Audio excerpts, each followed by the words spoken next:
I watched blank, so you don't have to. I'ma say it. This title's kinda stupid. Very rarely do I feel like you actually need to have watched and or played any media that's talked about in these videos. However, sometimes a piece of media becomes so incredibly viral in a really short time that it feels like maybe I should need to watch this. Maybe there's something here I shouldn't miss out on. And, well, I have crippling FOMO, and in case you have it too, welcome to the channel, welcome to the video. I watched Hazmat Hotel, so you don't have to. But before we talk about anything specific, spoiler warning.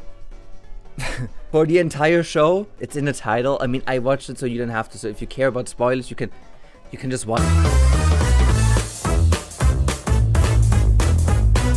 Okay.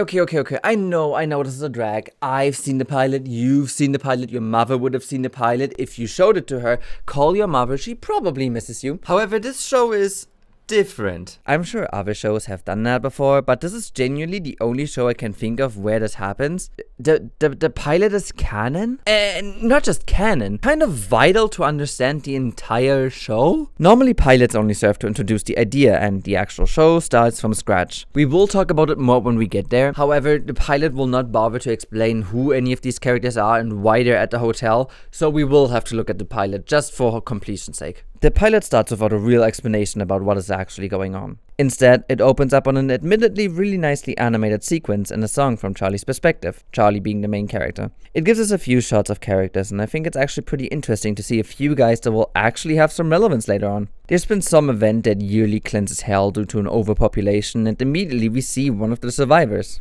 I'm alive! I'm alive! Okay, so the pilot will do this joke a lot where it fakes out the viewer. I'll point it out when we get there, but it is kind of the same joke. We meet Angel Dust, who is voiced by Michael Kovac, who will never ever voice another sassy character in a pilot airing on YouTube, gaining millions of views in a ridiculously quick fashion. It's weird that it happened twice, right? He's a porn star, the character, not the actor. And we already get a taste of the adult humor that will be dominant in the show. Whatever you say, slut. Ouch! Ooh, such an insult. Let me know when you come up with something creative to call me, you sack of poorly packaged horse shit. I think swearing's funny. You can look at all the videos on the channel. I swear a lot. I use all sorts of curse words, and I always think they're pretty funny. However, there are definitely points in the show where it's just blown out of proportion and loses a charm that it could have had. But we will get to that. Oh my god! My drugs! There it is again. That is the same joke. We then pan to Serpentious, and yeah, you know what? I will be fair in this video. I know bashing on Les Popular is really funny. Popular thing? I think it's bad. Look at me. I know. But I think I will be fair and give credit where credit's due. Serpentious is amazing. Through and through. And his voice actor in the pilot is my favorite voice actor throughout the complete show. I'm still sort of bitter that they changed him. I wish he'd tell me to buckle my pants. Charlie wants to pitch the idea of retribution to all of Hell on a news show. Immediately we see that there's very little respect for the Princess of Hell, which I guess is fair. I don't think anyone in Hell would have respect for anyone. Supporting her on this is Vaggie, and you'd be forgiven if you didn't know these two were in a relationship. The pilot and the show spent very little time actually showing these two be, well, a couple. We never find out how these two actually became a couple or why they love each other. Maybe that's for season 2, but for now this relationship gets like a 3 out of 10. Not enough spice. Vaggie is a Latina. That's the joke. She pitched the idea with a song that gets weirdly high pitched towards the end, but has pretty nice visuals. While I'm not the greatest fan of the art style itself, I will admit that the animation in the pilot is actually really nice. Everything looks fun and bouncy, the faces are exaggerated, but in a charming manner that makes them look playful. Wow! That was shit. That's the same joke again. So it obviously fails because people don't actually want retribution. What in the 9 circles makes you think a single denizen of hell would give 2 shits about becoming a better person? This issue will never be solved in the show. And a pretty good indication of this is Angel Dust, who is supposed to be their poster child for the whole operation. We have a patron already who believes in our cause, and he's shown incredible progress. Oh shit. Angel is currently fighting with Cherry Bomb against Serpentious on a turf war. This, ironically enough, will not be the last time we will be on a turf war. Oh, harder, Daddy! Son? Okay, yeah, that one got me. They go back, they're sad. Angel sucking on a popsicle because, you know, he's a porn star. Charlie calls her mom, gives us a bit of a lore dump, but, you know, it's nice that it isn't the dad who's absent, but the mom instead. The dad's also absent, isn't he? Everything's down until Alistair shows up.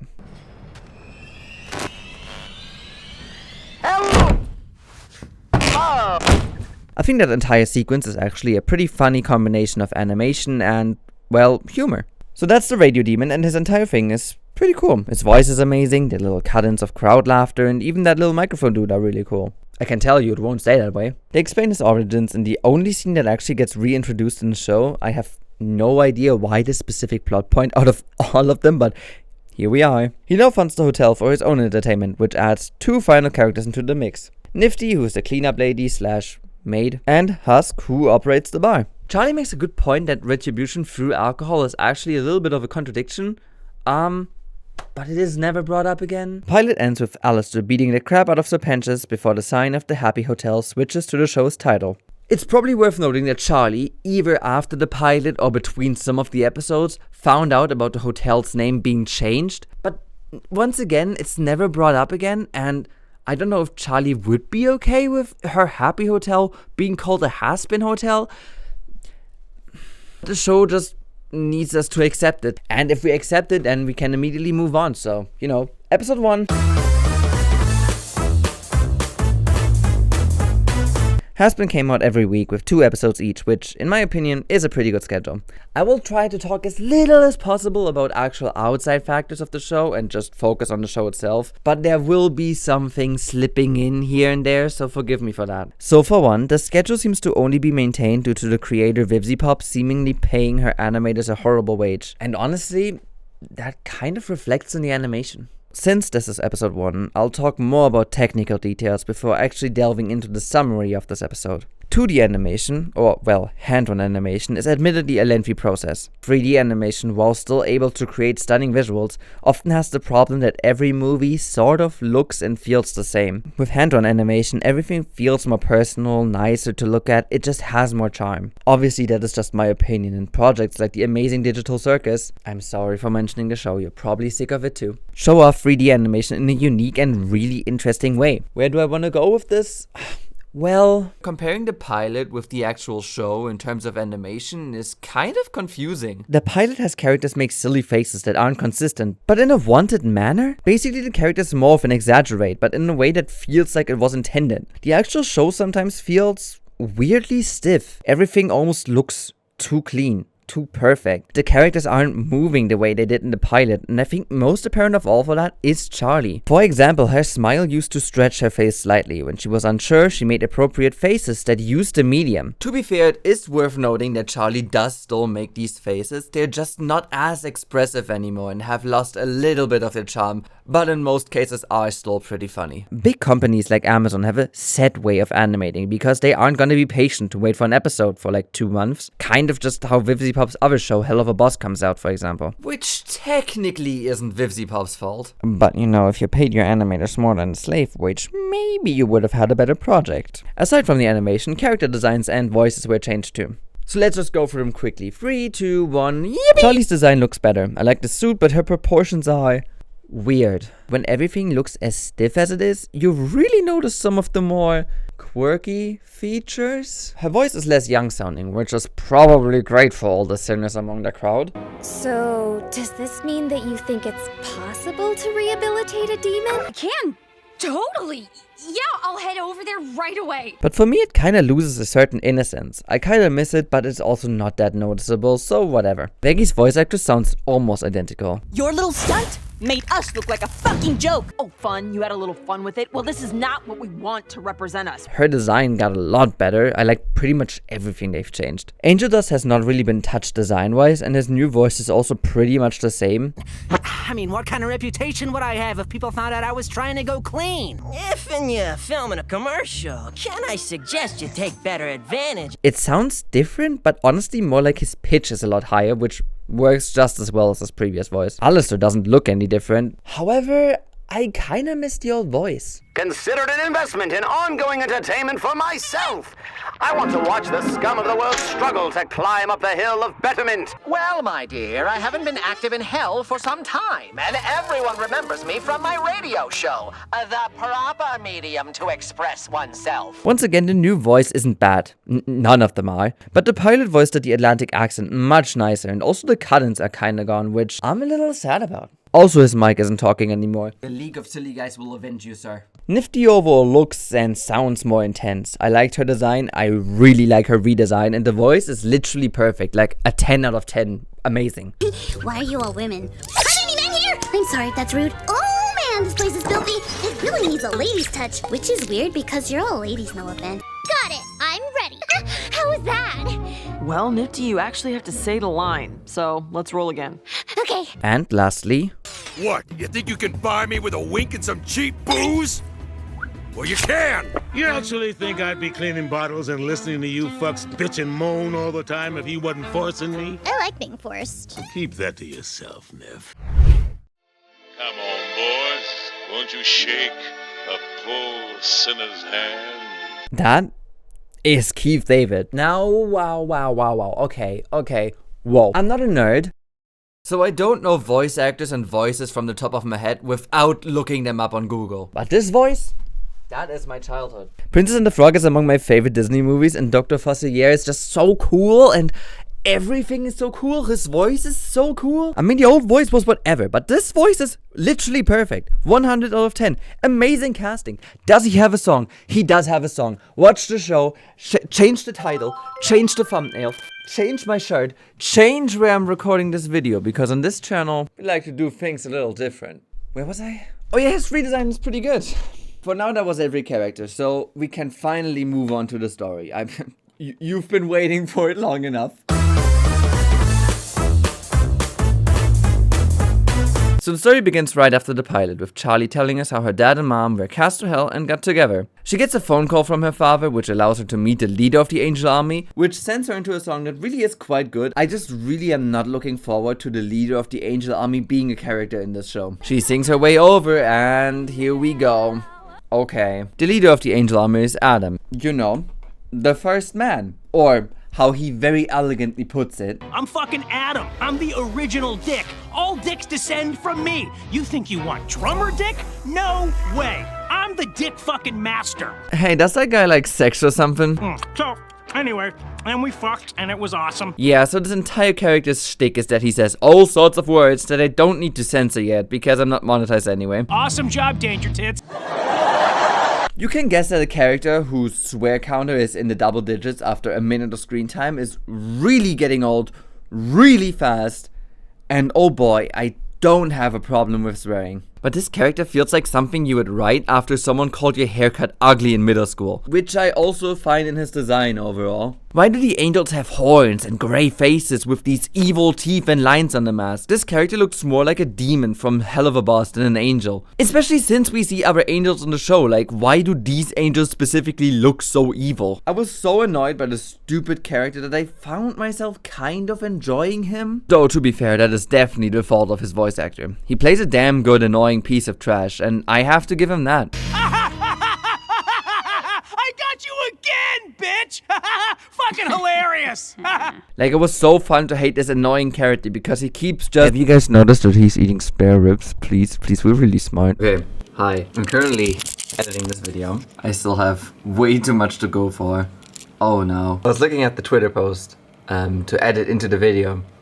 And then I kind of fell into a rabbit hole of this Twitter account. I really recommend checking it out on your own, because the Hazbin Hotel Twitter account is kind of cringe. I mean, there's this, sorry, is that Adam eating spare? Like, yeah, thank you for explaining the joke. But they have tons of this. Nobody, absolutely no one at all. Mimsy, it's me. That is so relatable. Trying to keep up with all the Hazbin Easter eggs, be like, ugh. Anyone else notice the strings form a pentagram? Like, get it, guys? Let us explain the joke we made, because you wouldn't get it. I need to cut back on my screen time, but this is also me. That's It's so relatable. It's genuinely not just that. They have a lot of these posts, by the way. It is. But they have these weird, like, alt texts. And they have, for example, this transition is everything. And they have, I mean, this is already like kind of posts. I don't know. But then you look into the alt text. Charlie looks upset. The paper that she's holding is starting to catch fire. Charlie starts to look angry. Her mouth shifts to a scowl and her eyes dark and narrow. And then Charlie looks like she's about to go off. She looks feral, like she's growling with red eyes and hair waving in the wind, and she seems to be producing with her own anger. And this is the picture they're describing. Well, the comments are just mocking it. This transition is everything. It's just William Aft. I hope that one Wendy's employee who decided to be quirky has regretted everything they've ever done. We can go back to the video now. Meanwhile, Vaggie tries to film an advertisement for the hotel and... Okay, another moment to give credit. Your line is, we have the cleanest rooms, okay? Got it. I'm ready. Action.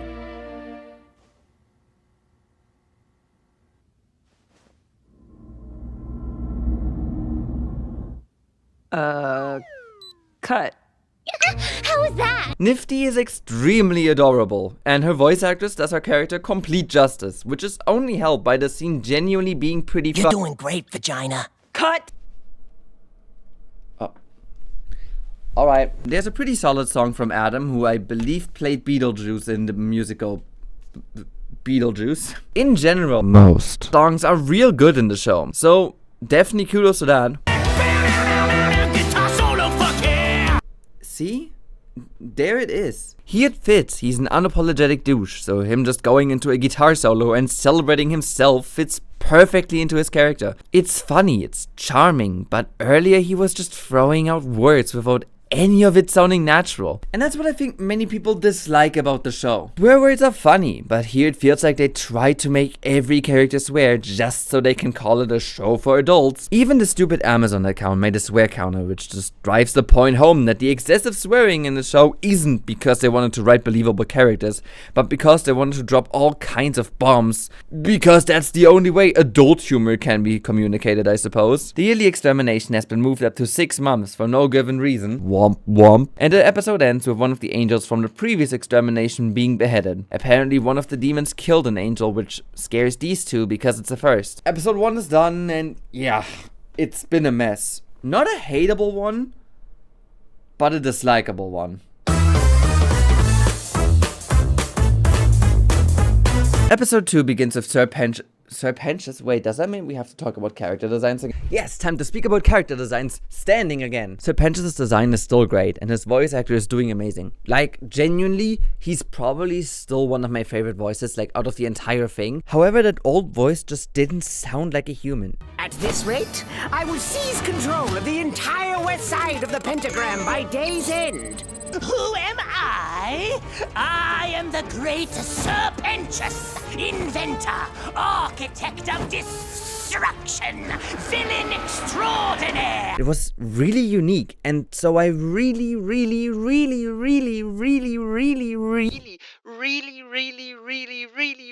don't care. Okay, this is when we learn about Vox, whose design is actually really good.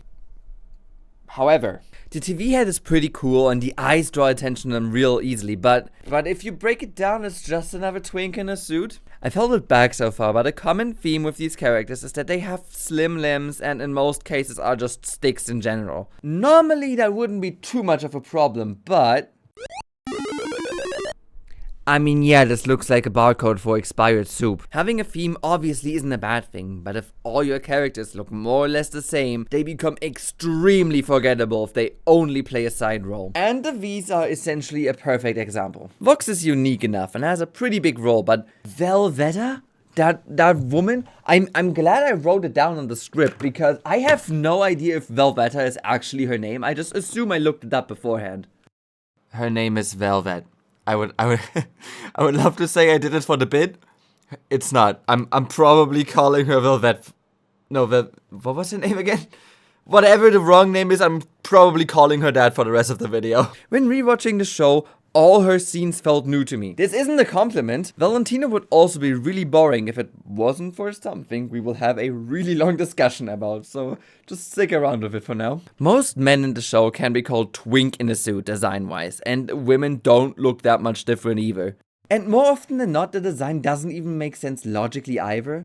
Why is Husk a stick? He's drinking alcohol like 24/7 in the show. He should look like the most average British football fan. There are plus-sized characters. One, but the main cast consists of such stale designs that have just nothing interesting going for them. Nobody sticks out that much. They look like made after the same template. It really upsets me because these character designs have something going for them at their core. Vox and Alistair both have pretty memorable designs. They just drown out in a mass of similar looking characters and end up looking not as special as they could be. Anyway, talking about these two, we get a first insight in how Vox and Alistair hate each other, which is a neat idea. The whole radio versus video works pretty well and has fun visuals, even if time has taught us that nobody really gives a crap about radio. I mean, there's a whole song about, while Valentino shows off his rather possessive side about having Angel under some sort of contract, we skip into the next musical number. But the demon is a coward! These are pretty much always the best part of the episode, and this one is no exception. You can take that as gospel. Pulling my viewer is impossible. I'm visual. He's barely audible. Stop giving him the time of day. Don't listen to a word he'd say.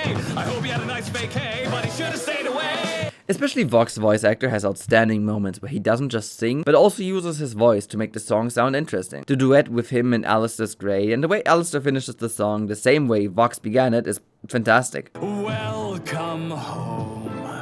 I'm gonna make you wish that you'd stayed gone. Let's begin. I'm gonna make you wish that I'd stayed gone. Tune on in. The V's try to infiltrate the hotel through Sir Pentious. Why, hello, my dear. The bar is real low, isn't it? Charlie obviously takes the bait, and Sir Pentious gets taken inside. Once again, when the show isn't busy trying to be cool and all over the place, we get charming scenes like this one. My name is Charlie. I like to sing. And when we get to know each other, it's the greatest thing! Charlie is genuinely a fun character to see in action, where she can just bounce around and do these silly things that she's always dreamt of. It also becomes apparent that Charlie doesn't actually know how to achieve retribution. She tries theater, children exercises, and it's fun seeing Sir Pentious do this stuff with her and genuinely seem invested. You look like a kid who could use some devil's dandruff. Oh, for fuck's sake. Not me. I have to go home and study. Come on, kid. It'll make you cool like me. The crackhead. The only cool thing here is to say no to drugs. He's my second favorite character. He really is. Angel gets jealous because technically he's been the first one in the hotel, and is that a pig? Is that a pig? What is a pig doing in hell? What, has he like eaten pork? Has he like killed his brethren? Is that like Adolf Hitler? Angel was technically the first one in the hotel, but he's never tried to actually help Charlie with Sad Hotel. He goes into his room and gets messages from Valentino. Angel, baby, come home. It's not the same without you here. I wish the show didn't outright tell us that addicts just like you wouldn't change. You fucking slut! Hey, Angie, about earlier. Kill your whole fucking family. Work's really stressful. Little cocksucking piece of shit! You actually think you can change? Addict trash like you doesn't change. It will happen a couple more times in the show, but they will often just tell you what's going on. Angel laying here and listening to these voice messages would have been enough of an indicator to tell us what he thinks. We didn't need to hear Valentino point out that Angel wouldn't change. We as the viewer know he thinks that. He goes down and catches Sir Pentious setting up these cameras for the V's, and I've been contemplating where exactly to say it, and I have just decided to do it here. The show is short. Too short. It feels like this would be a moment in which Sir Pentious pushes the cameras on Angel Dust, creating a conflict between Charlie and Angel. She would trust the wrong person, and Angel would reveal how he feels hurt by being sort of replaced by some newbie who is definitely the bad guy here. But instead, Sir Pentious breaks down immediately and confesses, which admittedly works well for his doofus character, but kind of fails in the story department. Like, yeah, it's even brought up as a joke how it hasn't been a day, but this entire plot point feels rushed. Pentious, caught? It hasn't even been a day! It serves to show that Angel does actually care about the hotel, but this conflict is brought up and resolved in less than 5 minutes. It's all too fast, and it isn't even the show's fault. Well, it sort of is, but it's a time-related problem. This is a reoccurring one where some story beats just happen too fast because the show doesn't let these things happen. It's one of these normally minor problems which all add up into one big problem. Usually the songs are the best part of the episode. It starts with sorry. Usually the songs are the best part of the episode. Who could forgive a dirtbag like me? I don't deserve your amnesty. Usually, I hated that song. episode 2 is over, and once again the episode is okay at best, but it really struggles with the time problems. Maybe it should have tried to be a better show and focus on what it's trying to do instead of being funny and relatable. Anyway, episode 3. This episode isn't great. It starts with the hotel wanting to make trust exercises because Sir Pentious has trouble with that. In order for that, he needs to get rid of his egg boys, which is a really weird decision to me. Thinking about it, Vaggie doesn't really give a reason for them to be kicked out. Not before we lay some ground rules. No more building weapons. No more plotting against other guests, and you need to get rid of these things.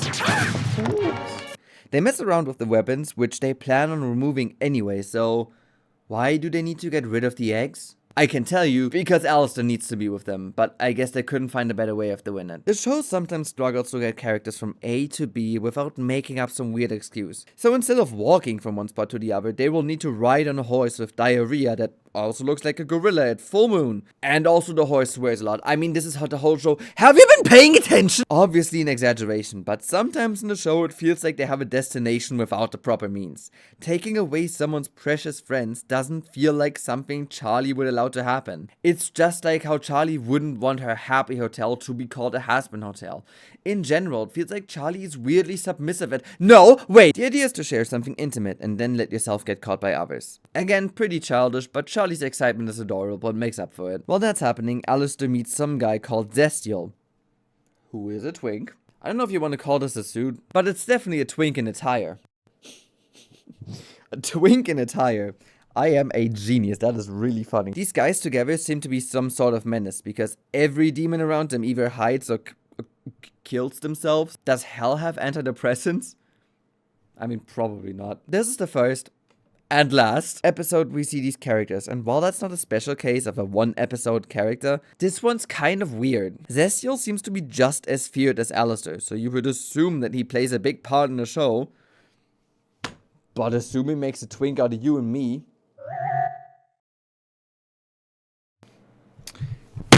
They spend the next minute boasting each other up like the homosexuals that they are, and head to a meeting of the Overlords of Hell, led by Camilla, I think. Her name's in the script. But talking about her, I feel this is a good moment to bring up, why are the characters grey? I'm white. I know. Shock. So obviously it's a little hard for me to talk about inclusion when it comes to people of color. I suggest looking up videos or articles about people who are a little more educated on the subject. But I can't not mention it, because some of these people could just be that. Not grey, but represent a darker skin color. But for some reason they're often in this grey and really ugly hue, which wouldn't be a problem, but kind of erases the point of representation. Mind you, a character doesn't need to be black-coded. This isn't a topic I know all that much about, but I want to at least mention that you can make something inclusive even when you don't show off a character as a person of color. They made a green alien in a turban one of the most black-coded characters in history. You can do it too, has-been. The problem I see here is not that the show isn't trying to make diversity a thing, it's just that characters, once again, look too similar. Alistair's supposed to be black. I will just let that rest for a second. Okay, Alistair's supposed to be black? To be more exact, he's supposed to be mixed-race Creole.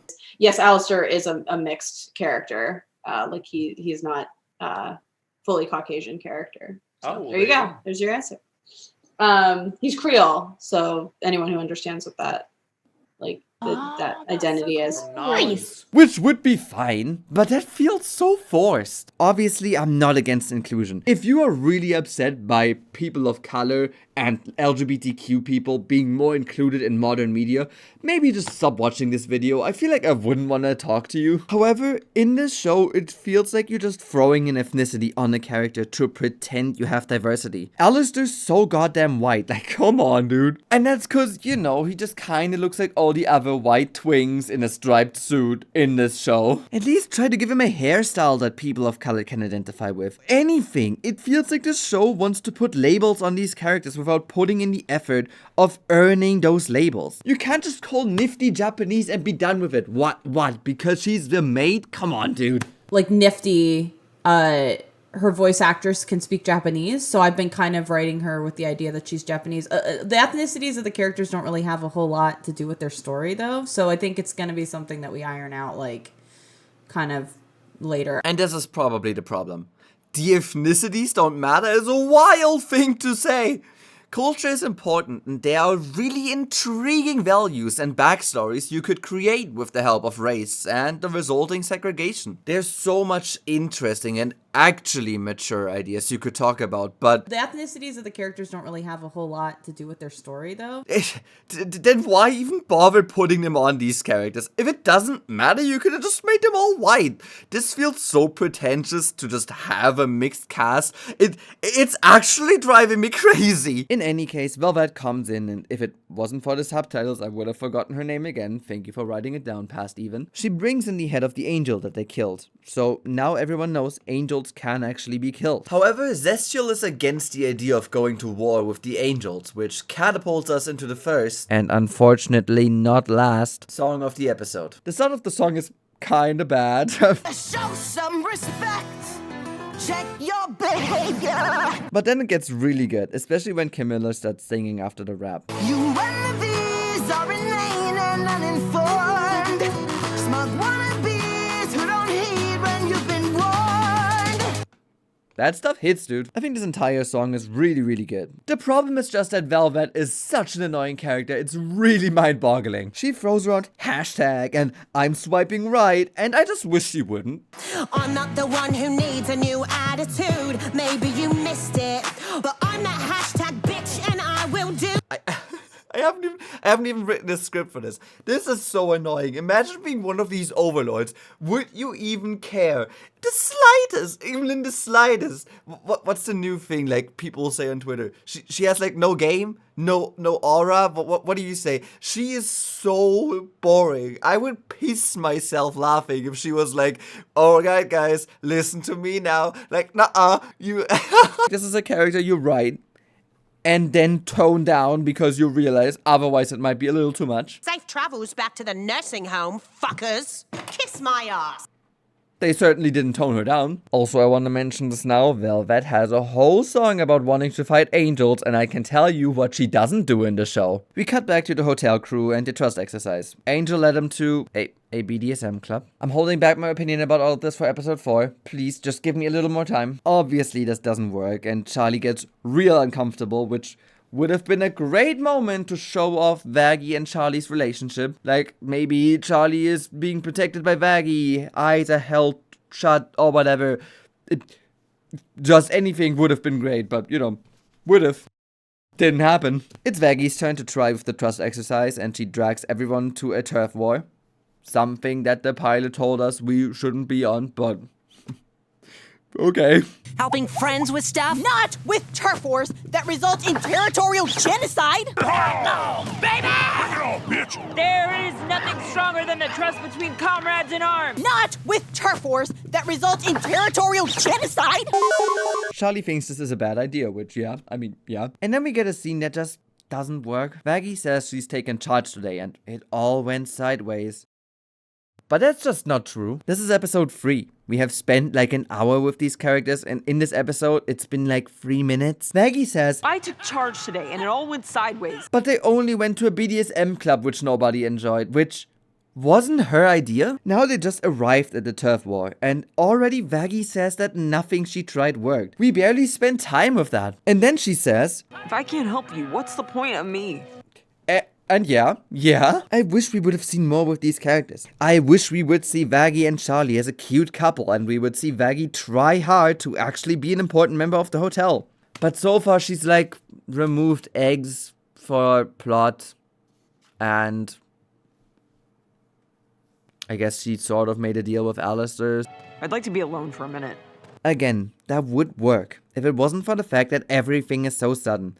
This tonal shift just happens. We're supposed to believe that Vaggie cares so much about the hotel, but quite frankly, this is the first time we actually do see her stressed out about this. And so this big somber moment falls completely flat because there's just no build-up. It feels like someone just decided that Vaggie is now stressed out and worried despite never before having shown these feelings. In other episodes, we see her try, but it's also been an hour. We don't know anything about you. We cut back to Camilla and Zestiel. Alistair had sent an egg after them, which is a good call considering they reveal that Camilla was the one who had killed the angel. She doesn't want to speak about it and they burst into a song. A song that indirectly is a duet with Vaggie. I realize I said that the songs are the best part of the episodes, and so far I've been really negative about the songs. There are good songs coming up, I promise. The song is pretty boring, really probably the worst song. And the lyrics just make sense for Camilla, who thinks about not wanting to go to war as she might lose her family in it. Fair enough, but it fails when it comes to Vaggie. Vaggie thinks about wanting to make the mistakes for Charlie, being her armor and trying to make her dreams come true. And I don't need to repeat myself, but I will. We haven't seen this. They made a whole song about something that must have happened off screen. There's some foreshadowing here. Yes. But there's so much I wish that I could say.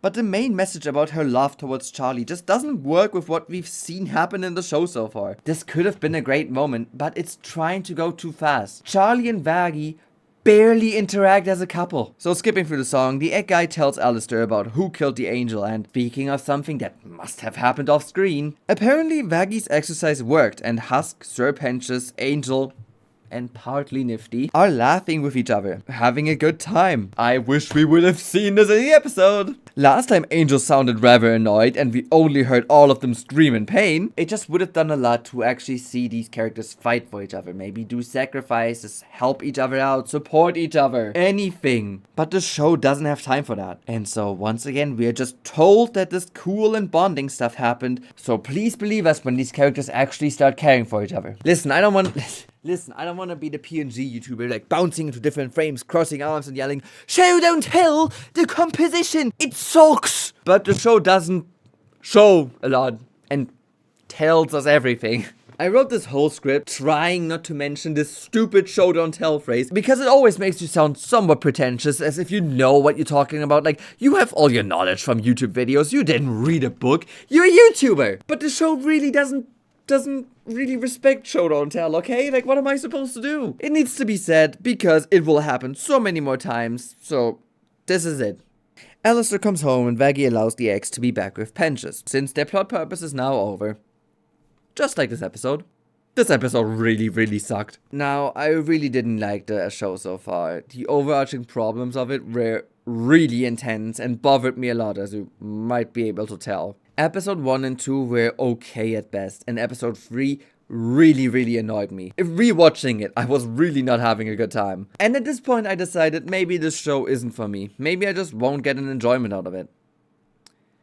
And then episode 4 happened.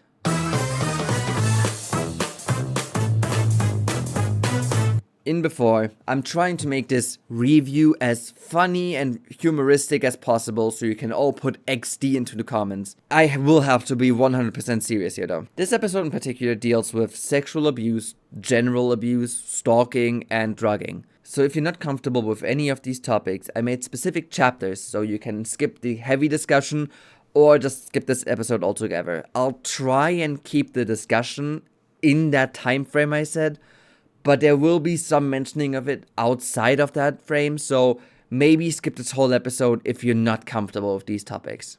Alright? I gave you your choice. If you're still here, let's go. The episode begins with all of the hotel watching one of Angel's films. You can probably guess what kind of films. This, by the way, is another wasted opportunity of Vaggie just doing something to comfort Charlie because she's clearly uncomfortable, but hey man, you write your lesbians how you want. Husk shows very little appreciation. Based. Which ticks off Angel, especially after Husk calls him fake. Before they can beat each other up though, Angel gets called to work, which has him all sorts of nervous and uncomfortable.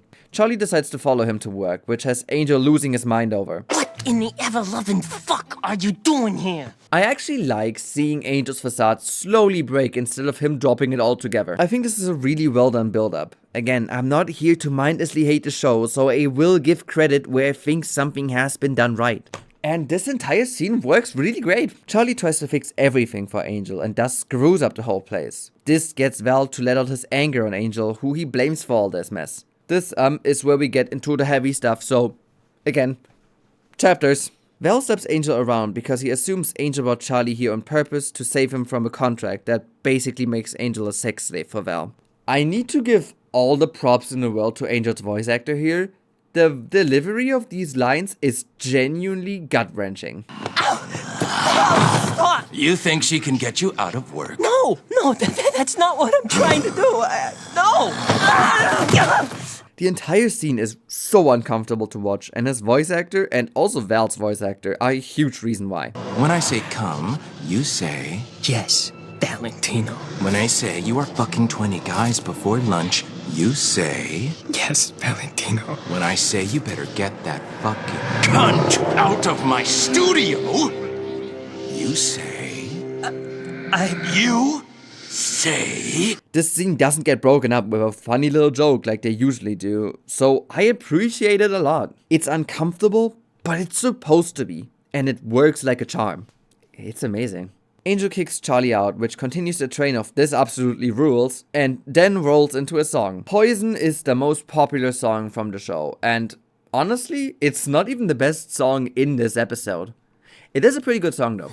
Cause I know you're poison, you're feeding me poison. Addicted to this feeling I can't help but swallow. The voice work could have been a little more interesting, as Angel's voice sometimes feels too soft for the strong passages, and the dance number in the middle is a little too silly for my liking. But other than that, it's a pretty good song. Sure, Twitter ruined it by saying it sounds like Phineas sang it, which will never leave my mind ever again. Bow, chicka, bow, wow. That's what my baby said. You're poison, I made my choices. But in any case, I think the lyrics here are what really sticks out. Angel clearly does have a facade on, just like Husk alluded to earlier, and in this song, we get a good look of how he really feels. And because of that, some of the cut-ins depict the R word. 4 letters. Not going to say it. I've seen controversy about this, and for once, I think I don't agree, like, at all. Since I've never been in a situation remotely similar to Angel, especially because I'm a guy who in general doesn't have to worry about people staring at my privates, I wouldn't be in the position to criticize Angel's behavior here. And even if I was, Angel hypersexualizing himself as a way of coping for his trauma doesn't seem unlikely. Victims of SA reconquering their sexuality and putting themselves in charge of their attraction is something that happens. It happened, it happens, and it will happen. I've seen some people say that a real SA victim would never do this kind of stuff, but I've also seen other victims identify themselves with Angel and his way of coping. And as long as they can identify themselves with it, who am I to judge? In fact, I think it's really interesting. I think seeing a character use this sort of coping for this specific trauma is unique. I've never seen it happen in another show, but it obviously is something that a lot of people feel familiar with. But I feel like because it's so rare, this sort of controversy happened. I think it's really admirable that they tackled this issue in that sort of way. It was brave and it got a backlash, but in my opinion, not for what it deserved. Because I do think it deserves a backlash in some aspects. Whether or not you want to separate art from the artist is entirely on you. I don't want to influence it, and I simply can't. However, I think it's still important to realize who produced the media you're consuming, or at least being aware of it. And while I'll keep any further discussion about VivziePop and all the stuff she's done out of this video, again, watch more educated videos on this topic, I just can't not talk about it. On social media, when this song first came out, VivziePop wrote, "I can't wait for the visuals that come with it." Get it? The punchline is sex. That already would have been just not a funny joke, but considering the visuals that come with it depict sexual abuse and outright the R word, yeah, it's a little bit in bad taste to make a cum joke here, don't you think? In general, some of the jokes Angel makes are just, get it? It's porn. The punchline is sex. Which feels immature. Again, the way he's coping, completely fine. But the jokes written around it feel like they're using his trauma for the joke. Maybe that's just my humor being different, but in episode 6, we will get a prime example of this happening. Now, the Poison video was storyboarded by someone with an R-word kink, who also calls Angel x Valentino an R-word ship. And listen, I'm not here to king shame. I do believe that you can still produce great media even if your sexual fantasies go into it. But don't become the next Dan Schneider, please. Like, this is a really delicate topic. This is not the moment to claim that these two characters are a ship. One of them is literally sexually abusing it, and we're treating it as a serious topic. What are you talking about? In isolation, I think this entire topic is really well done. It makes sense, it's uncomfortable, it's good. But I have a hard time separating out from the artist. And when I look at the circumstances around the scene and how it's all made, part of it feels like a joke. It loses its seriousness when I know that VisiPop sees sex and goes, haha, fun. And when the R-word scenes were all storyboarded by someone who romanticizes this stuff and was also falsely called an SA victim by VisiPop, despite outright claiming to not be one. It just falls flat. Especially that part just makes it feel so much less important. Like it isn't serious. I hate that because I'm so happy with how it's done in the show. In the end, I think Angel as a character is really interesting, but I will probably always have a little bit of a sour taste in my mouth whenever I fully think of everything that revolves around him. The idea and some of the execution is great, but in later episodes as well, there will be some things that don't fully make this character work like he's supposed to. Did I promise too much of a rant? Angel comes home to the hotel and tries to make a move on Husk again, which, once again, he shuts down. This sets Angel off again, and he simply rushes out again to God knows where. I know where. It's in the next scene. Husk goes after him after Vaggie and Charlie convince him, and I will sound like a broken record, but why exactly does Husk care in the first place? If we had seen Angel and Husk doing stuff together on the turf war, it would have been more believable for him to actually make sure Angel's safe. But for all we know, Husk is only here because he has to be. Why do you think I'm here? You actually think I'd be cleaning bottles and listening to you fucks bitch and moan all the time if he wasn't forcing me? However, the show told us that these two had a lot of fun together and saved each other or something. So we will just have to believe that they had these cool experiences. I wish we would have seen them, but that's not happening. Husk sees someone spike Angel's drink and pulls him out of there. This starts a discussion about Angel and his escape from trauma. Angel apparently ruins himself a lot in hopes that Val will eventually lose interest in him. So you might as well just cut the act. It's not an act! It's who I need to be. And maybe, if I can ruin myself enough in the process, if I end up broken, I won't be his favorite toy anymore. Again, I think that is a really interesting moment in which Husk learns that Angel isn't necessarily having a facade on, but is more trying to escape a trauma. And this is my escape, where I can forget about it all, how much I hate everything. Especially that part is really good with Angel's voice actor going really high-pitched in combination with Husk's really low but serious and pressing tone. I didn't ask for Charlie to save me. I didn't ask for you to save me. I can handle myself. Really? Because I just saw someone self-destructing.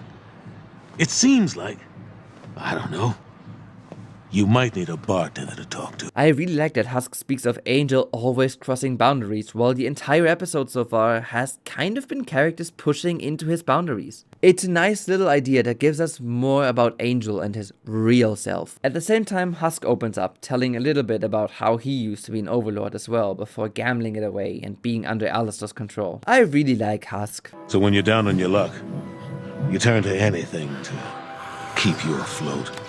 Even making deals yourself. I really like Husk, and I wish we would have whoa, they're singing. Whoa. We are getting a Keith David song. We are getting a Keith David song. Okay, well, excuse me for a second. I will just add that to my Spotify gym playlist because, obviously. You're a loser, baby, a loser, goddamn baby. Yeah.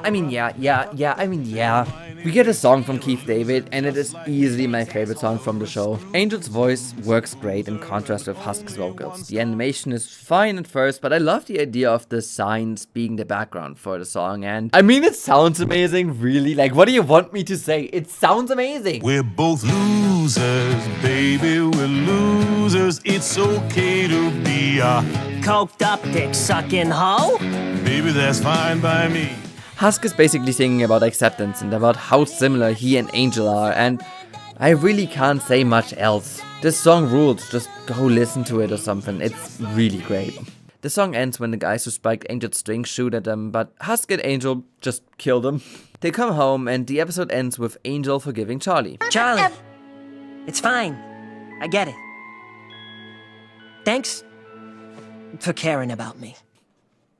See?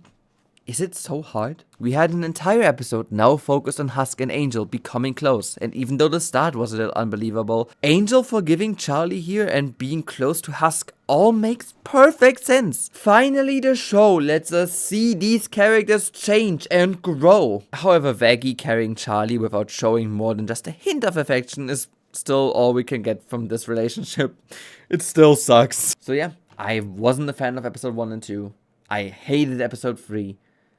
But episode 4 is really good. They took their time to explore the subject. There is no stupid side plot or funny haha jokes. It is all focused on Angel, and it works. Let's hope this continues.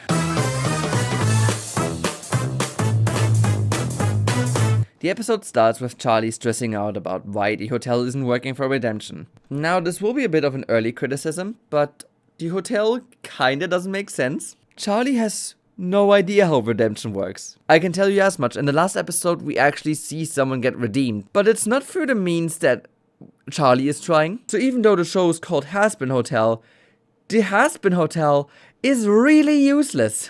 Maybe this is supposed to represent how Charlie actually doesn't have a real plan of sending someone to heaven, but it just ends up looking like an oversight. Again, we know how people go from hell to heaven, and they don't just pop out of existence when they're redeemed. So this whole hotel makes no sense, and there's no method of actually checking if people can be sent to heaven. Vaggie suggests Charlie to call her dad, which Charlie is completely opposed to. Again, though, this sudden stress is sudden. It comes out of nowhere. Charlie just snapped with no build-up. She's suddenly stressed about why redemption isn't working, when in the last episode she seemed okay.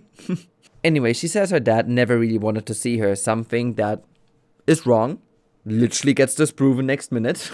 Her idea is to get a meeting with heaven. Not with Adam, but actually just the leader of heaven. I don't know, like God? Jesus? Is Jesus in heaven? I don't know. Anyway, she calls her dad Lucifer, and you know, he's a dude. So why? I'm a twink in a suit. What kind of fool do you take me for?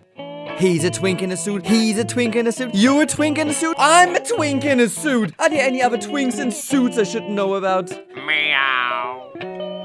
I'm out of here. I wouldn't have a problem with this. I don't have one. I feel like Big Scary Reputation Guy being just a silly man is not a new trope, but it doesn't have to be. The problem is just that he's not the first silly man in a striped suit. Or the second. Or the third. I mean, you've seen the skit right now, haven't you? He just looks like everyone else again. And while I think his whole character is actually super likable. Hold the applause, please. Okay. Thank you. Oh, God. Who am I kidding? This sucks. Especially because his voice actor is phenomenal. Oh, no. No. No, Charlie. No. He's just another twink in a suit. Admittedly, he's the best one. He does little voices, his face is really expressive, and he has the second best song in the show, so, you know. Charlie asks for a meeting with heaven. Yes, I will record the rest of the video like this. Lucifer says no, she insists. Sir Pentious is so lovable. Oh my god. Anyway, she invites him to look at the hotel. He's ecstatic, which kind of goes against her saying he never wanted to see her. After he and Mom split, he never really wanted to see me. You're inviting me over? Absolutely! He never really wanted to see me. Charlie! Hey, Dad! Oh, it's so good to see you! He never really wanted to see me. And as soon as he arrives, he beefs with Alistair. I give the show a lot of flack for its humor, and I still stand behind that. But I do think some of these scenes are really funny. Who is this? Who is this, man? Are you the bellhop? Aha!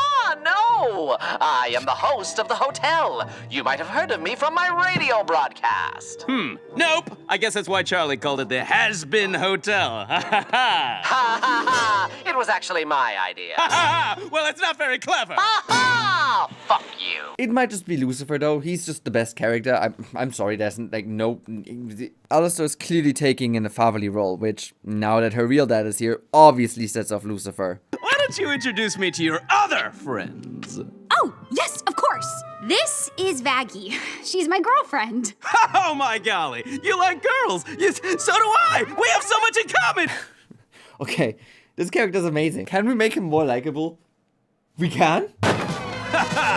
Looks like you could use some help from the big boss of hell himself. Check out Daddy's glowing reviews on Yelp. 5 stars! Flawless! Really great! We jump into an Electric Swing song, and I'm at this point convinced this character was made for me. I love Electro Swing. It is my favorite music genre out of all of them. And I cannot believe that we get a... I am at a loss for words.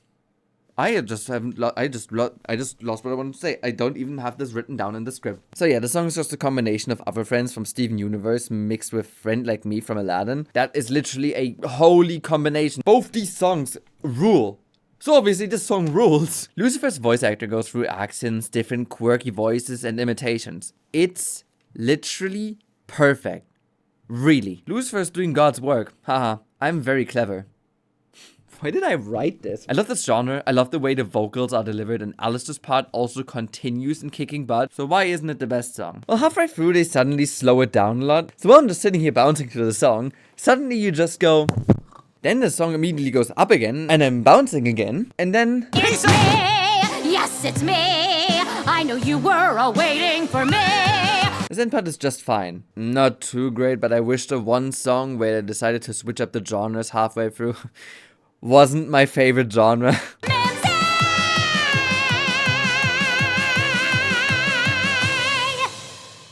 Who? Seriously, this character is amazing. What is he doing in the show? Can we get him out and into like a better show? That, please? Everything he does is great. This is, by the way, another song you should check out. At least for the beginning part, because it's been on my mind for weeks. Oh, and I should probably address the elephant in the room of there now being a plus-sized character and, elephant in the room? Wait, oh god. I need to change that. Elephant in... I did not... That was... Oof. My criticism of character design has been that there was nobody over the skinny limit of a broom. Mimsy is an exception, and if you ask me, I think it's a cute design. In the song, I think it's adorable seeing her dance and run around like that. It works. She will only be here for this episode and then never return. But this is a plus-size character, and they don't actually make a single fat joke. Hallelujah. Her accent's also really fun, so you know. Didn't you just hear me? Why is everybody gawking? I wish there was more like this. I wish we had... Doesn't matter. She and Alistair apparently know each other, and when asked about him, Mimsy kinda retells the story. They go into more detail there, but the basic gist is still Overlord suddenly appeared, no idea who he really is, kills other Overlords. While Charlie continues her tour, we actually hear Husk mention to Alistair that the good old radio demon also is on someone else's leash. That ticks him off, so...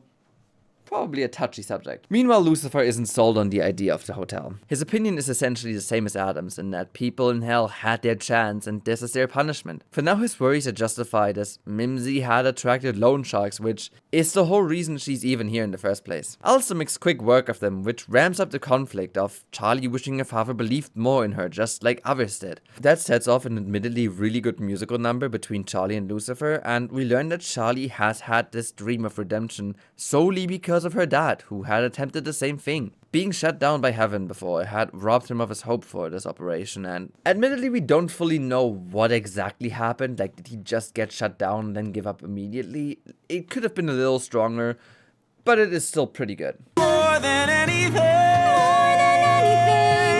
I'm grateful you're my daughter. More than anything, more than anything.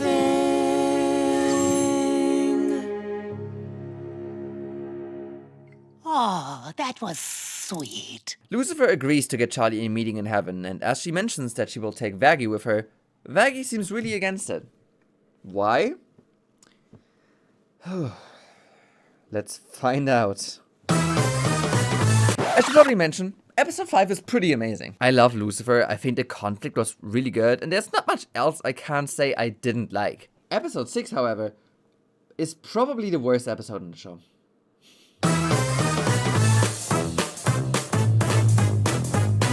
The episode starts with Vaggie being really against going to heaven with Charlie, but after some puppy eyes, we finally get affection. We see a kiss. It took 6 episodes, but we have it. Meanwhile, Cherry Bomb shows up again because she wants to hang out with Angel again, and Charlie decides that all of them should go. I don't fully know why, but she pays Cherry Bomb to not just take Angel to the bar, but the entire hotel staff. It seems a little bit like an excuse to just have everyone at that spot, which, you know, just goes to show again that they want to go from A to B without having the means of doing... You've been hopefully paying attention. At least Serpentius is revealed to have a romantic interest found in a woman that can totally kill him. Me too, brother. Charlie and Vaggie arrive at heaven, and a twink in a suit greets them. But we have enough of that, and instead Seraphim herself takes over with the introduction. Dearly beloved, it is my pleasure to say unto thee, welcome to heaven. Where the virtuous reside. The song is actually pretty good. It's forgettable, but every time I hear it again, I bob my head and wonder, why do I never remember this song? I guess it's because the song itself is a little short, going for roughly a minute, but I'm sure this will be the last time-related problem in the episode. I'm looking into the camera and speaking very monotone, so you know it's not. Heaven! Yeah. You know, I had forgotten Adam is in heaven because every time he's on screen I feel like hell. Here we learn that the extermination is actually not approved by heaven. Better than waiting for the fucking extermination! Shh! Sir, what was the Seraphim's one rule? No one but the Exorcist can know about the exterminations. I know, fine. For some reason. Seraphim is 2 people. I haven't read the Bible. Is Seraphim 2 people? And only the tall one really knows about the process, aside from Adam and the other exterminators. Now, not to be that guy, but why? I mean, this is probably a bit of a silly question.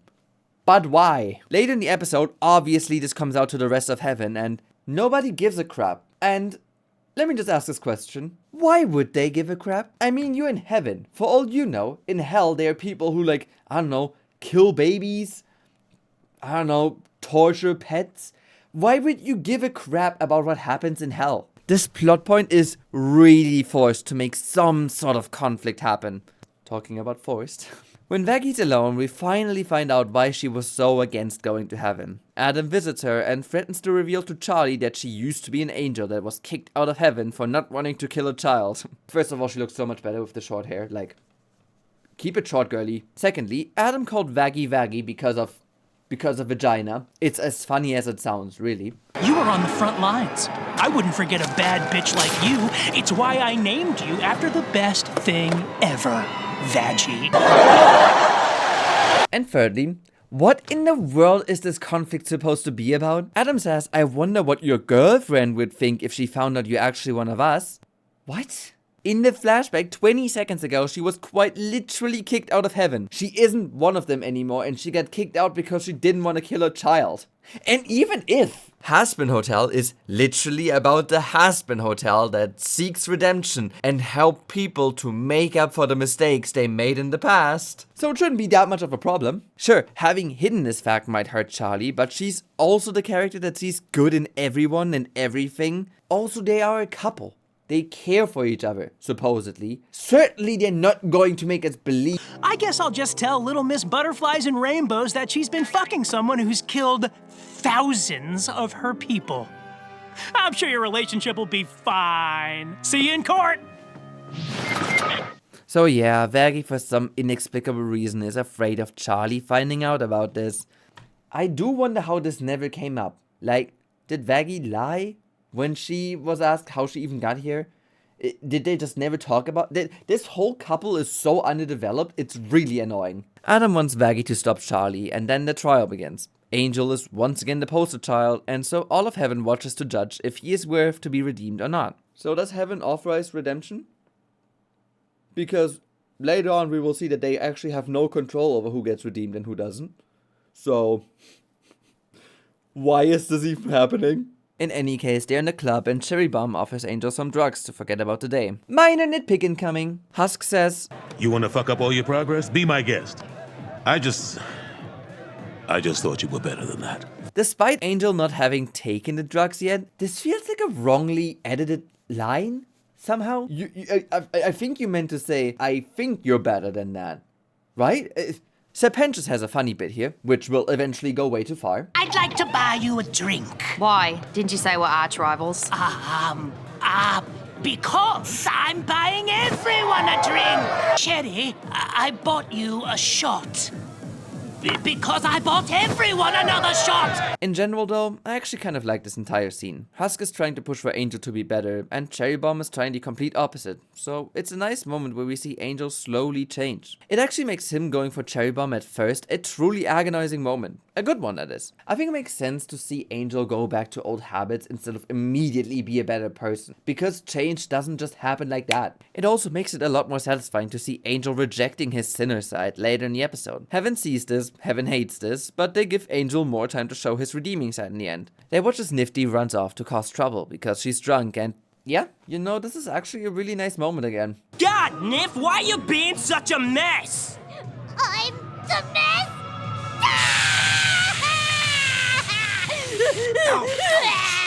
Hey, calm down. You ain't a mess. It's fine. You wanna play with the kitty? Yeah. The fuck is this? She's wasted. Just go with it. Cherry Bomb's confusion shows how Angel has changed as he tries to make sure Nifty is okay, especially when he says, I just don't want her to end up in the gutter like I used to. Serpentious asks Cherry Bomb to, You would want to, do a sex with me. which in itself is really funny, so time to ruin it. I once again speak out a warning here. I know this feels completely out of place, but there is a really weird sexual assault joke coming up, so maybe just skip this again.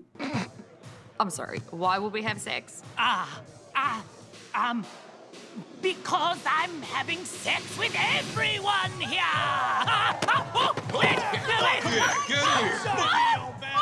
Oh no. Do you see why I think Angel's trauma sometimes feels like a joke? In episode 4, we were all in agreement that sexual abuse bad, but now we have a scene where Serpentious gets dragged away by a bunch of people against his will to be R-worded essentially. And it's awkward. If this scene didn't have him get dragged away, but instead walk in there on his own, it'd be fine. But the show explicitly tells us that he doesn't want to have sex right now. So essentially it's sexual abuse. The show tells us, hey, R-wording can be funny if it's done to the snake without trauma. Like even if they explain the joke, is it funny? One of the characters gets dragged away into a room where they will be forcibly R-worded, even though they're screaming for help and mercy. Is that funny? Does that sound funny? So bad.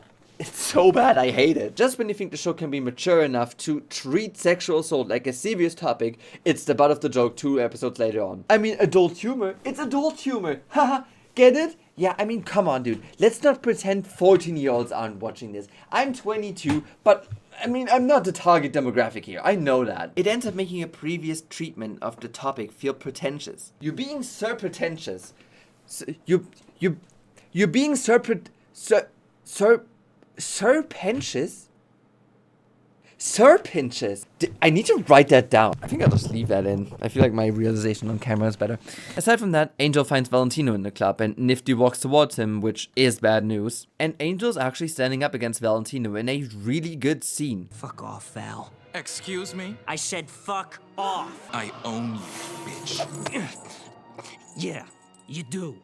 In the studio. But out here, I get to do what I want. So once again, fuck off. Is Angel becoming a more likable character after being granted the time to actually change? Wow! Heaven sees this, and after asking, why is Angel not here, we find out that Heaven also doesn't know what redemption is and how someone comes to heaven. Which is an interesting idea, but also kind of invalidates this entire scene. Like, why are we in heaven right now if Heaven doesn't know what redemption is? Clearly this means that characters can't just enter heaven when they're redeemed. Heaven doesn't need to give approval for this. Why is this a scene? This rolls into a song and oh boy. It sounds really good. Don't get me wrong. The song is about Charlie's belief that a soul can change, which is shown through Angel. Okay, you will need to keep up with me because I'm about to dump a lot of information on you. In the song, Adam accidentally slips that the extermination is happening, which the smaller half of Seraphim didn't know. And the sequence happens so rapidly, it is really funny how you can't tell they were like, oh no, we don't have time anymore. Because this is when Charlie finds out not all of heaven knew. The small Seraphim has beef with the tall one now. They sing, If hell is forever, then heaven must be alive. which has been memed to hell and back already, but for a good reason, because what does that mean? I mean, it doesn't make sense. Come on, dude. Like, if hell is forever, heaven must be a lie. What? Both of them are forever. That's the entire concept. Eternal damnation or eternal salvation. That's the whole thing. They're both eternal. What? It just sounds like they needed a Tumblr line that people can put in fancy writing on their bio. Or like, they put these gifs with like a typical Tumblr yellow writing. You know the one. Also, they sing this in the song. He blew his shot like the cocks in his mouth. This discussion is senseless and petty. This is a serious song, and the voice actress has a really stern and forceful tone on her. So when she sings this just becomes really awkward to listen to because it's not funny and it's not dramatic. Like, it's written really awful. This is as if the Invincible finale had penis music playing in the back. Like what are you saying? Do you know when you listen to songs and you want to like sing along, but then the N-word drops and you go completely silent for a full second?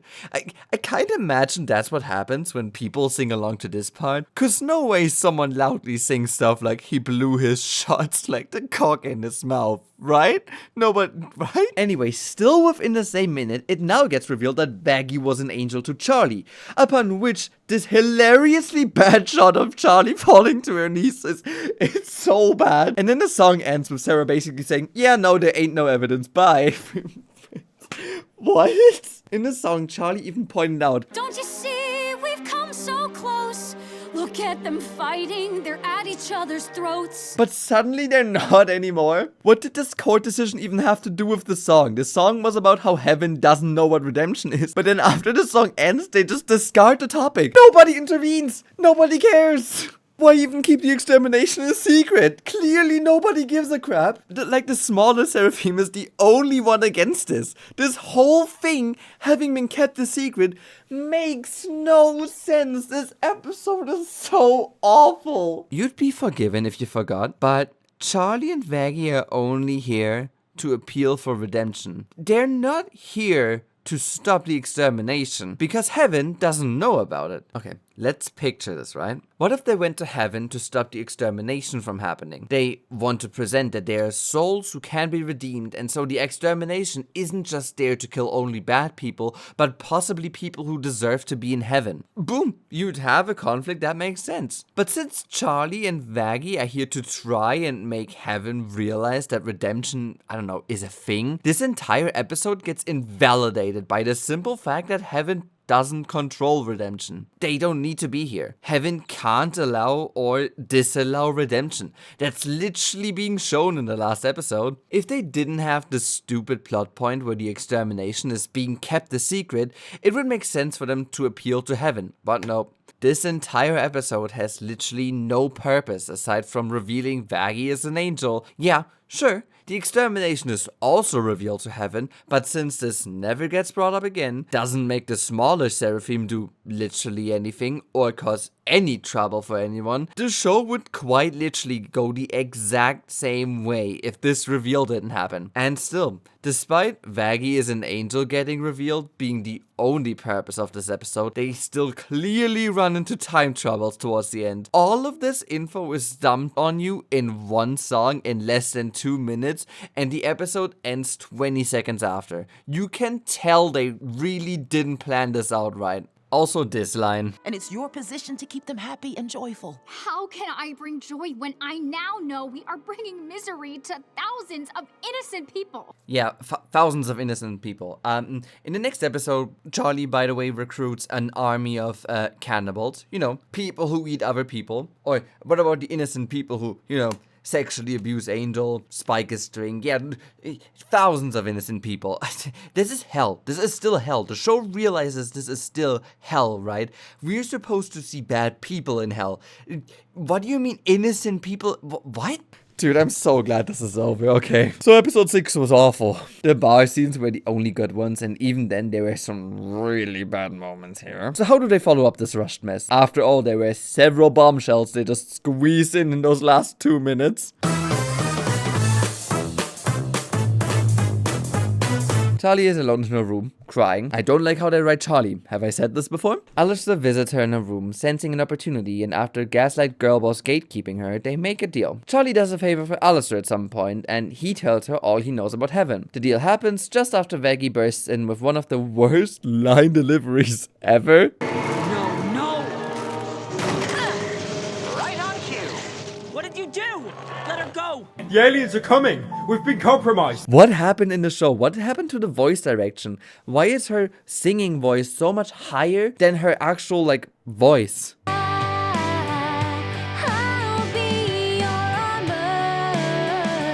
Oh, fun. You had a little fun with it. Well, this is not what we want to represent us. Her singing voice is completely different from her talking voice. It sounds like two different characters voiced by the same person.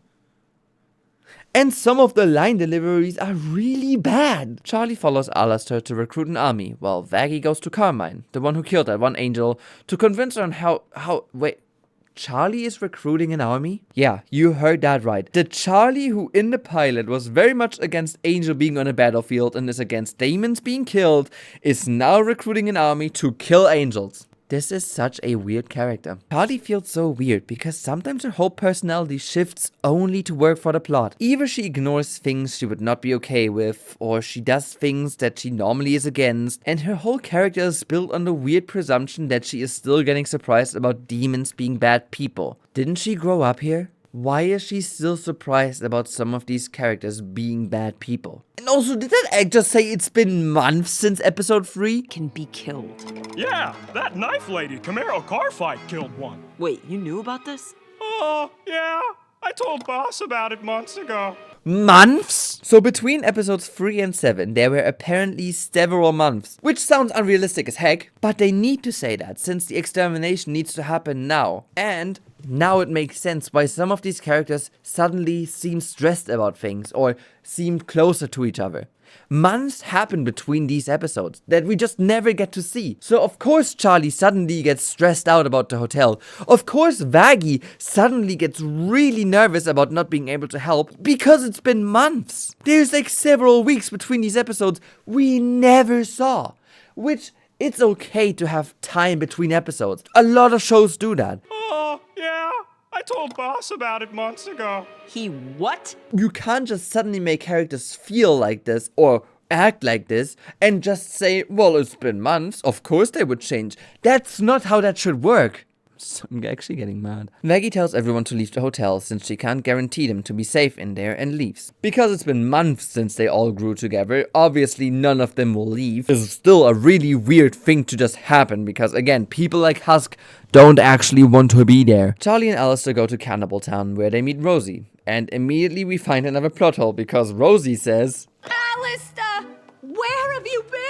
These holes really lost some of their sparkle without your lively presence. But let's rewind to the third episode where Rosie is sitting next to Alistair. Of course, it's been months, so where have you been, Alistair? How does this happen? How does this stuff happen? You drew the characters, you animated the characters, you animated Rosie sitting next to Alistair. What, you're telling me she just forgot during all those months? Rosie calls Alistair an ace in the hole, which the internet will definitely have a lot of respect for. Small thing like you, you're probably watching your figure. Rosie, you are in a Vivzy Pop show. Everyone is watching their figure. Meanwhile, Vaggie heads to Carmine. Fucking right you open that door. That was a pretty good delivery. While Carmine refuses to help Vaggie, Charlie needs to win over the cannibals to actually follow her course. The main problem is a cannibal called Susan, who's a stereotypical old lady who is against anything new. They then proceed to go for a 35-second long skit where two people are talking over each other and you can barely make out a word on each character. The comedy lies within its obnoxiousness. Vaggie and Carmine fight, and Carmine reveals that she knows Vaggie is, was an angel. I will point out that I think it's still weird that characters call Vaggie an angel when she is not an angel anymore. According to Carmine, Vaggie is obviously an angel due to the angelic spear she has, though I'm not sure why she still has it. I feel like if you kick someone out of heaven, you should probably take their weapon. Carmine reveals that angels can be killed by angelic steel for whatever reason, before they resume fighting. And when two Latinas mean business, it means it's singing time. I see you're driven by your detestation. Your every step is stoked with animus. Vaggie doesn't get any singing lines here though, so she will be stuck with the worst song out of the show. Well, this is, I think, Carmine's third song. Weird preferences. Anyway, the song slaps real hard, so I'm definitely not complaining. It's essentially just about a person being a tougher fighter when they fight for something, which is a pretty good message. The song is great, the lyrics are fine, but it's a bit of a forgettable one.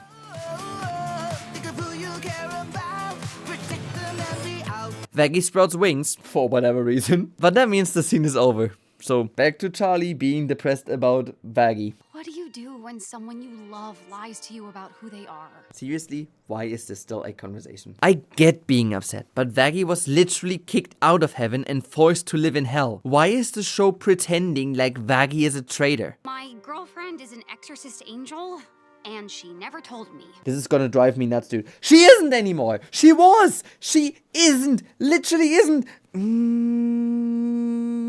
Charlie says she doesn't know if Vaggie has been lying to her about supporting her. Because she always supported me and my ideas, and now I don't know whether or not that was just more of the lies. I'm so confused. What? Charlie genuinely believes Vaggie was a traitor and only pretended to be her girlfriend. How does any of this make sense? Have you ever once doubted that she loves you in return? Well, then what's the problem? Yeah. What's the problem? She took part in the very thing we've been working so hard to end. I'm going to end myself. We've been working so hard to end. Yeah! She was there with you, you even say it! Wow. Isn't that silly hotel of yours all about redemption? Rosie's just my voice in a character. Because that's literally what I was thinking watching the show. Your hotel is about redemption, forgiveness. Why are you not talking to Vaggie about these things? Your whole character is about forgiving. It starts with sorry. Rosie has to explain to Charlie why Vaggie didn't tell her by saying, well, it would have made you upset, which, as we see in this episode, is true. So finally this garbage plot point is over and Charlie decides to sing to the cannibals for their approval. I don't know why Susan isn't talking over her anymore, but now that's a song, I guess we just roll with it. It eventually becomes a musical number with every cannibal singing, and it's a fine song. It sounds a little like it's just the same 4 people instead of a crowd singing, but it doesn't matter, the song itself is pretty good. The animation though tries really hard to be a musical, but it ends up looking really disappointing and weird. Like, what's even happening here? Then Charlie tries to say, That's a little violent, can we tone it down? which is once again so confusing. You wanna kill the angels, which already seems like a break in character, but you don't wanna kill them violently? It feels like the writers are aware they mess up Charlie a little, and this is their attempt to squeeze her back into the goody two-shoes type. Anyway, Vaggie and Charlie meet in front of the hotel, both having been successful. Vaggie does the weakest little hug to establish how much these two love each other, and Charlie says, "Wing look nice," before they go to the hotel. This relationship feels like you put two strangers into these mole situations. You know, the, like, who's the fake couple? You have 7 couples and only 6 of them are real couples. This is their relationship. They come home to everyone fortifying the hotel, and that's how it ends. We are almost at the end, everybody. While writing the script, and obviously while recording, I have no idea how long this video is going to be. But I have a really sneaking suspicion that it might have just been shorter to watch the show. So, apologies. Still, thank you for sticking around, though.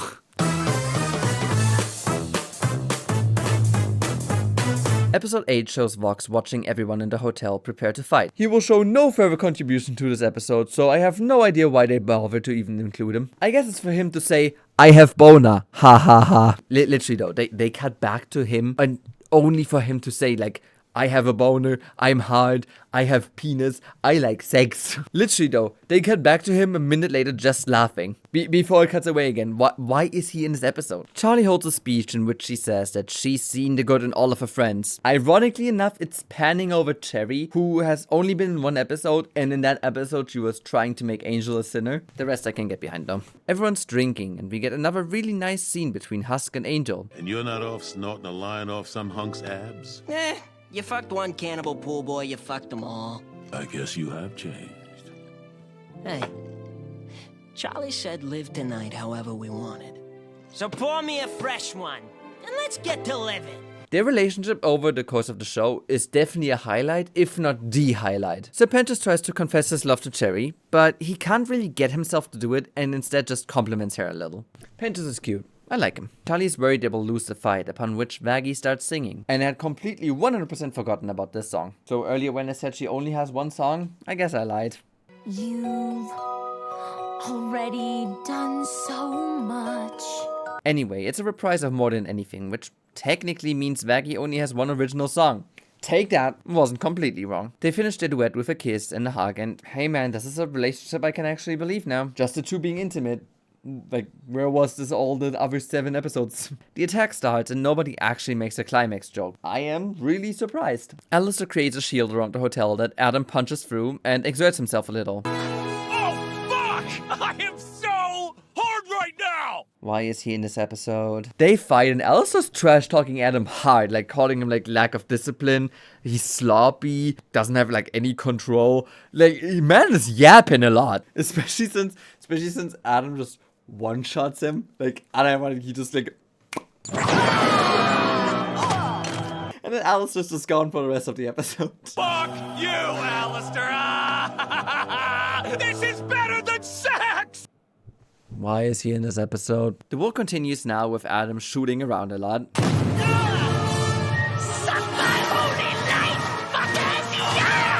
Have I said that I really like this voice actor when he isn't swearing like a 5-year-old? Well, I mean, I said it at the beginning, but you know, you probably paused the video to either go like pee or go eat something.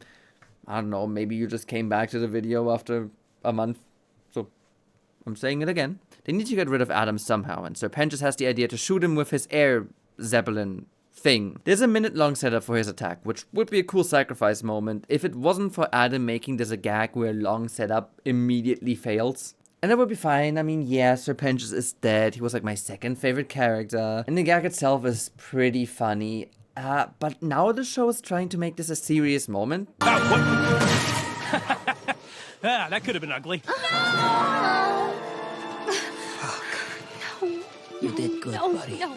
Charlie, I'm so sorry. The show is deciding this wasn't supposed to be funny because Charlie is now breaking down and the music gets all quiet and sad. And this is that problem again. The show doesn't know whether it wants to be serious or funny, and so it tries to do both. It wants Charlie to have this moment where she turns into her demon form to fight like a real princess of hell, but needs a reason to do so. So the solution? One of her friends dying. Okay, that works. However, they can't make the death actually sad because the show needs to be a haha. So to be a haha, they just mix both these emotions together. And obviously it doesn't work. His death is goofy and that's fine. But tying a serious breakdown for Charlie into this goofiness makes this entire scene really whatever. Adam could still have one-shotted Pentas or just not be affected by his attack at all without making it goofy. This is gonna sound really dumb, but I love Dragon Ball. And some of the self-sacrifices, I think almost all of them, are essentially useless. They don't work. Goku, Vegeta, yeah, I mean even Chaozu. They all sacrificed themselves in vain, but the moments are still so memorable and impactful that it didn't matter. This show has a death like that, but it doesn't know where to take these emotions. Again, it needs to stop trying to be funny adult humor and just try to be a good show. Focus on telling a story and not on making the unfinished story a joke. Also, I don't think the death ray would have worked unless it's like loaded with angelic steel.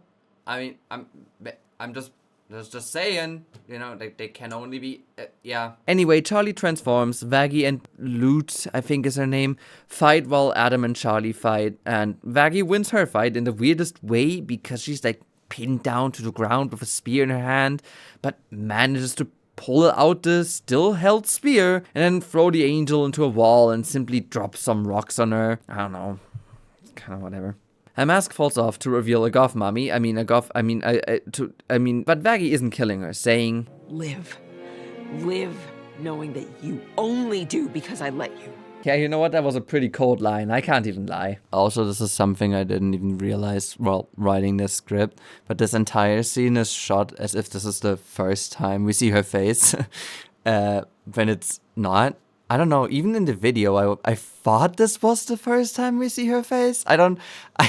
It's shot really weirdly, okay, in my defense. I'm blaming it all on the show. Just as Adam is about to kill Charlie, Lucifer comes back. Finally, the best character is back in action. Oh my god. See, you messed with my daughter, and now I am going to fuck you! No. It's fuck you up, Dad. Wait, what did I say? Okay, you kind of saved it. They eventually beat Adam. To be honest, their entire fight scene is really not that impressive. Bit underwhelming, actually. And his mask also comes off. And I mean, yeah, he's supposed to look like his voice actor. That's the whole joke. But, you know, in that process, it makes him, yeah. Charlie tells Lucifer to spare Adam, which he does.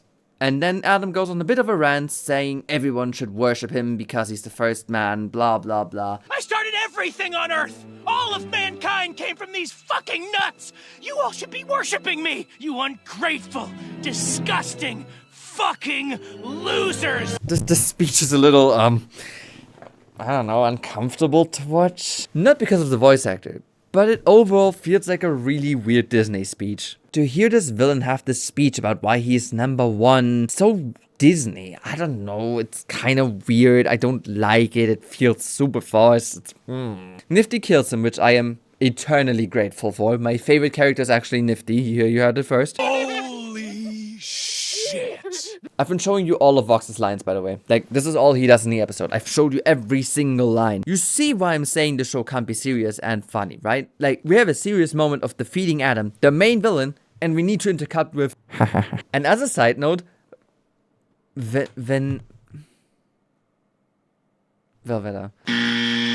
And as a side note, the other V, who I in this script called Camilla, which is wrong, and I'm not looking up her name again. The other one that sang about wanting to defeat the angels and fight them. We see her all the time, not fighting the angels. You know, I had alluded to it earlier. What was the point of this stupid character? With Adam's death, the exorcists retreat and hell has been saved. Hooray! I think. Here's a problem. The very foundation of this climax is just not that interesting because so far we've seen like 3 people who don't deserve to die. But like, what about all the others in hell? I mean, this is hell. The worst of the worst are in this place. Child molesters, serial killers, animal abusers, arsonists. Arsonists. Like Hitler's probably here somewhere. I don't want to root for these people not to be exterminated. I don't actually care about hell being defended. I barely care about more than half of the main cast. I mean, all of Charlie's army is made of cannibals. What, do they deserve to live? Whatever. The hotel's in ruin and we are once again reminded that Sir Pentious' death was supposed to be sad, but I told you why it didn't work, so, you know, are you surprised that it didn't work? You've been on the toilet doing that and that. You have a weak bladder, dude. I don't know what to tell you. A song starts with Charlie singing about her regret for losing Pentious, and one of the lines being, "This bloodshed could have been avoided if I convinced heaven to work together." So yes, Charlie blames herself for this. This is really dumb. Yeah, you know that huge blast from Adam that destroyed the whole hotel? Yeah, that was actually Charlie. She destroyed the whole hotel. Her fault. And listen, yeah, I get that's supposed to be a character trait of always blames herself. But the blame needs to at least make a little bit of sense. A tiny bit. Here? Nuh-uh. Nothing Charlie did. She could have done better. The odds were always against her. Why is she blaming herself? On what basis? Lucifer steps in with a song, which cheers her up and makes everyone sing along with him. Even Cherry Bomb. I don't know why Cherry Bomb is singing along here, or why she even cares. I mean, last time we saw her, she kind of wanted to do the opposite and called this hotel dumb. I think she just wanted to kill some angels, but I mean, whatever. The song continues into the hotel being rebuilt, and the 3 Vs, that's Valentino, Vox, and... Funnily enough, while I was writing the script, I didn't look up her name again. I wrote Vallejo. Vallejo is not her name. They celebrate Alistair being gone. See, that's why Vox was in this episode. He needed to see Alistair being killed. So anyway, Alistair walks into his radio station not being killed and wants to get rid of whoever has him under contract. We don't know who has him under contract. I assume Lilith, which is probably why he wants to get so close to Charlie, but we don't know yet. Alistair's back in the hotel, so I guess Vox didn't actually matter in the end. Great. I didn't need this character to have plot relevance anyway. The song ends with a pan over the new hotel, and we cut to Seraphim as Sir Pentious arrives in heaven, his general progress towards being a better person and his self-sacrifice being enough to get him to heaven. They clearly didn't allow Sir Pentious to be in heaven now, so redemption happens without heaven. These entire plot points were useless. And does that mean you need to die to be redeemed? The show ends with Lute telling Lilith that Adam died and now she needs to get down to hell to stop her daughter or else she gets kicked out of heaven as well. The show explicitly makes Lute call her Lilith just in case your Brad wasn't obvious enough. And the show is over. Hallelujah, the show is over. How long is the video by now? I don't even want to know. I can't believe I'm done with it. I'm finally done with it. Okay, home run, home stretch, whatever it's called. I don't actually know. Let's come to a conclusion and a summary of everything I talked about. I know you're already eyeing the recommendations tab. Just stay with me for just a little longer. I think for the sake of everyone, I should make my criticisms into a couple of points. So, what's wrong with Hazbin Hotel? I said it at the start, I'm saying it again. The show isn't pretty. Oh, well, the characters aren't. They all look uninteresting. Like, can you name one interesting thing about Vaggie, Camilla, the V-woman? The men in the show have the focus on them in terms of design, but that just makes the women in the show look so incredibly boring. And that's despite there being potential. Literally, I just found a Twitter post with some redesigns, and while I'm definitely seeing room for improvement, visually some of these designs are genuinely really good. If the show made these characters look like that, I probably would have enjoyed it a lot more. But in the end, the show just looked stiff, the characters are all sticks, and none of the designs are visually impressive. Barely any of them are actually good. Maybe there should have been a little more time invested in these characters and... Oh yeah, and... This is the most glaring issue. The show is too short. Plot points can't develop naturally and need to be rushed. We need to be told about things that happen because there's never any time to actually show it to us. 8 episodes is just too little, especially since between episodes 1 and 8 there have been 6 months. It does not feel like this time progressed. I don't know, if the show had like 16 episodes, maybe 12 episodes would have been great too. 8 was clearly not enough for the producers of the show to work with, or at least not what they wanted to work with, because... The show maybe would have worked with 8 episodes, if it focused on its actual plot. The last episode is a good example of this. It keeps cutting to Vox just for him to say penis, haha sex, for no reason. Literally no reason. It feels like the embodiment of having Subway Surfers gameplay run along the side, because otherwise the viewer is uninterested in it. Granted, episode 8 didn't have the worst time issues, but this is just a great example of why I think previous episodes have such limited time. They lack focus, and honestly, that's a major problem for the show. The main plot point is actually never quite resolved. I've said it at the very beginning, and I'll say it now. Sinners don't actually want to be redeemed. That's at least the main premise in the pilot. All of hell laughs at Charlie when she says she wants people to be redeemed and go into heaven, because none of these people actually want to be redeemed. This is also in part because hell doesn't actually look that bad to live in. I mean, yeah, they are bad people, but there's not ever really a point that looks like eternal damnation or some sort of torture, torment, whatever you want to call it. Sinners don't want to be in heaven. Nobody cares, and now with the threat of the extermination essentially being gone, there's not even another driving force why people might want to escape hell. Sure, there's probably people who don't want to be in hell, but I mean, we haven't seen that yet. I mean, why is it called Hazbin Hotel? It's not actually about the Hazbin Hotel, but about a hell and fighting angels, which is still an interesting premise, but it's not what was promised when the pilot got released. And even aside from that, it just keeps derailing left and right, trying to make serious things funny and shoving in a random character to discard them immediately again. And talking about it, this point still feels so weird to me. It shouldn't be that difficult, should it? A person who believes in the good of it all being stuck in hell, that premise alone is really interesting. But Charlie feels like a plot device. Sir Pentious has his ex taken away, crying about him. Charlie doesn't care. Angel wants to be left alone and leaves for a bit. Charlie loses it and sends Husk after him. Charlie sees Angel in a turf war. She's really sad about it. Vaggie drags everyone to a turf war. I guess she's a little disturbed. It doesn't make sense. Why does she differ so much? She's ambitious and forgiving, preaching things can be resolved with words, but then leads an army of cannibals to kill angels. Later, she suddenly gets hit with, oh god, I wish this could have been resolved better, but like you spent an entire episode preparing for this war just to cry after the war is already over? Charlie feels like two separate people wrote her and kept flipping a switch whenever it was needed. They made her a Mary Sue to parody Disney princesses, but in the end just made her Mary Sue. There is no parody here anymore. It isn't great. And you know what comes last. Listen, I love to swear, but this show did it too much. They are real proud of it, considering one of their promotional videos was a swear counter, but it just feels so weird. Everyone drops a few F-bombs here and there. That's totally normal, but the characters here just throw around swear words as if their life depends on it. That isn't to say that it can't be charming. It can be. But especially with characters like Adam, it feels like the writers were just slapping their knees whenever he said the word dick or just made any sort of sex reference or whatever. It is awkward. Really, really awkward when you notice it. Swearing can have charm, but here it's written like a 14-year-old saw Shadow the Hedgehog and wanted to make him even cooler. I think it's almost weird when characters in the show don't swear, because we all do it.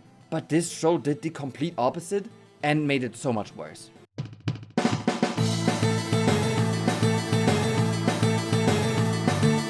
Do I hate the show? Nah. But do I love it?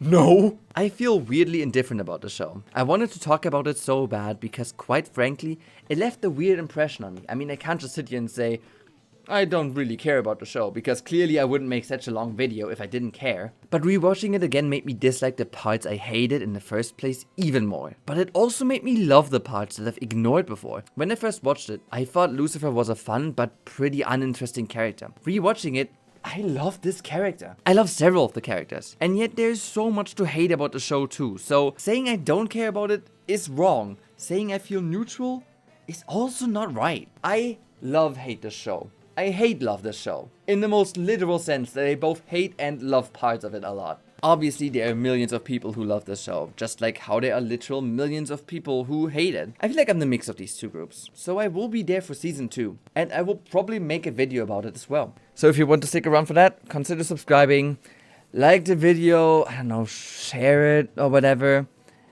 I've been Even, aka the Bellboy. Thank you so much for watching.